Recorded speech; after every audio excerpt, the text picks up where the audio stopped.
Okay, welcome to your CrossFit Cure at Home workout for Wednesday, May 20th. Today's workout is called Helium. It's probably not going to have you feeling as light as a feather.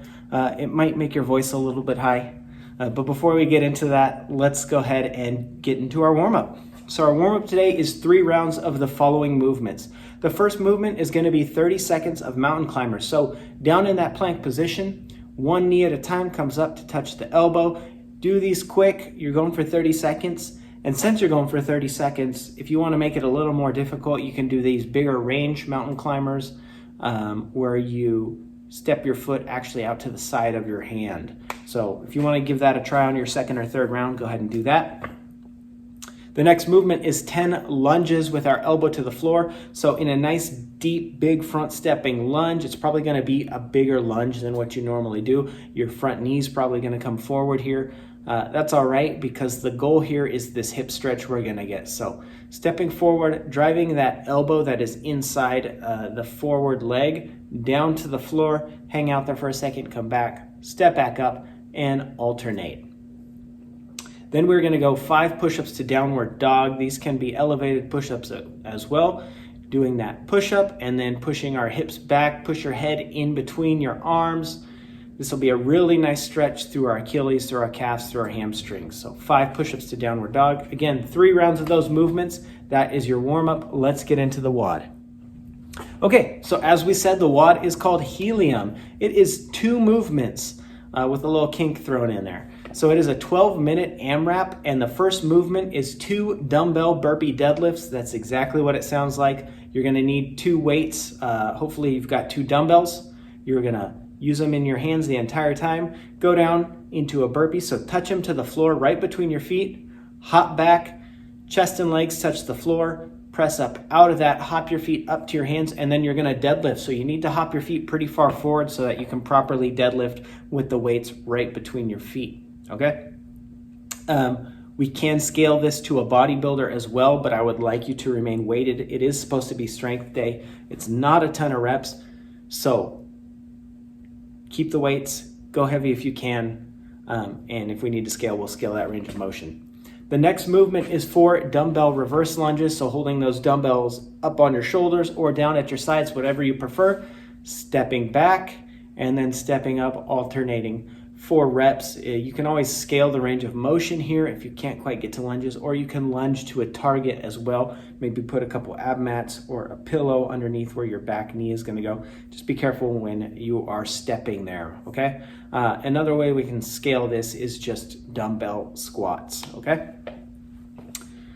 So the kink that we're going to throw in here is that every 2 minutes, starting at 0, you're going to stop what you're doing and do 15 sit-ups. So that is at the 0, the 2, the 4, the 6, the 8, and the 10-minute mark. Not at the 12-minute mark, because at 12 minutes you're done. All right, so sit-ups, normal ab mat sit-ups. If you need to scale this to supine knee raises, you can do that as well. But those are the movements. That's your workout. We are going for total rounds and reps, so make sure to record that. And let's get into our cooldown and accessory.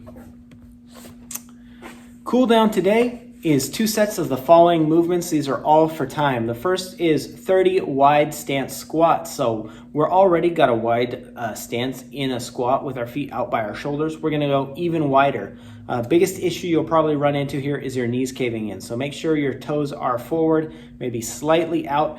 Drive the knees out as you squat down to parallel and back up. You're doing that for 30 seconds. Then you're going to go into 30 seconds each side, pigeon stretch. So on the floor, one knee goes out in front of you, one leg goes straight out behind you. Lean into that. This is a glute stretch here. So hang out there 30 seconds at least each side. Then you're going to come back up into your squats. You're going to do normal squat stance. So feet at shoulder width, hips go down and back. Keep that chest nice and tall. Push those knees out. Drive up to full hip opening there. Then we're going to go 30 seconds couch stretch. So if you've got a couch, you got a wall, you got a box, you can do your couch stretch on these.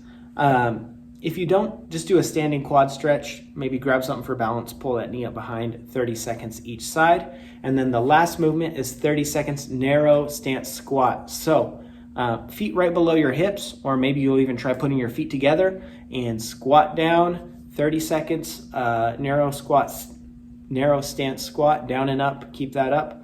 You're gonna do all of those movements twice through. That is your cool down. And let's go over accessory work. For accessory work, we have 3 sets of the following movements.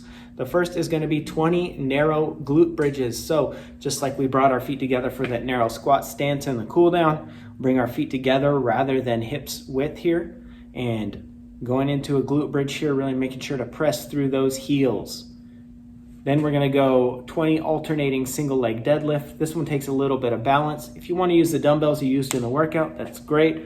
You can do these heavier, lighter, unweighted, however you wanna do it. Just one leg at a time, keep that balance. If you do have an issue with this, something you can do is what's called a B stance deadlift. So rather than lifting that back leg up, just keep it behind you. Keep that back foot on its toe, slight bend to that back knee, and you can do deadlifts that way.